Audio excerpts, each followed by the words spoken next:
বাহরাইনে দীর্ঘদিন ধরে আটকে থাকা বাংলাদেশি কর্মীদের ভিসা জট খোলার বিষয়ে একটি বড় ইতিবাচক সম্ভাবনা তৈরি হয়েছে। বাংলাদেশ ও বাহরাইন সরকারের উচ্চ পর্যায়ের দ্বিপক্ষীয় বৈঠকগুলোর পর ভিসা প্রক্রিয়া পুনরায় চালুর ব্যাপারে আশাপ্রদ তথ্য পাওয়া যাচ্ছে। এই ভিসা জটের বর্তমান পরিস্থিতি এবং সর্বশেষ আপডেটগুলো নিচে তুলে ধরা হলো। বর্তমান পরিস্থিতি ও সর্বশেষ আপডেট। পর্যায়ক্রমে ভিসা চালুর আশ্বাস।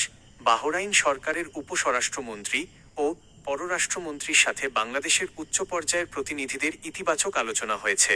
বাহরাইন কর্তৃপক্ষ জানিয়েছে, তারা বাংলাদেশি নাগরিকদের জন্য ধাপে ধাপে ফেজেস ভিসা সুবিধা পুনরায় চালু করার ব্যাপারে সক্রিয়ভাবে কাজ করছে।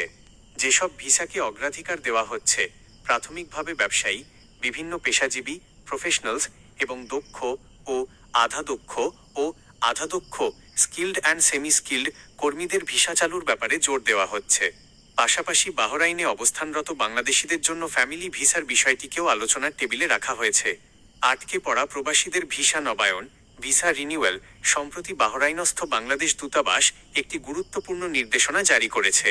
যেসব বাংলাদেশি প্রবাসী বর্তমানে দেশের বাইরে বাংলাদেশে আছেন কিন্তু তাদের বাহরাইনের ভিসার মেয়াদ শেষ হতে চলেছে, তারা বাহরাইনে থাকা কোনো আত্মীয় বা প্রতিনিধির মাধ্যমে LMRA, labour market regulatory authority বা কোম্পানির স্পন্সরের সাথে যোগাযোগ করে মেয়াদ শেষ হওয়ার অন্তত 2 সপ্তাহ আগে ভিসা নবায়ন করে নিতে পারবেন।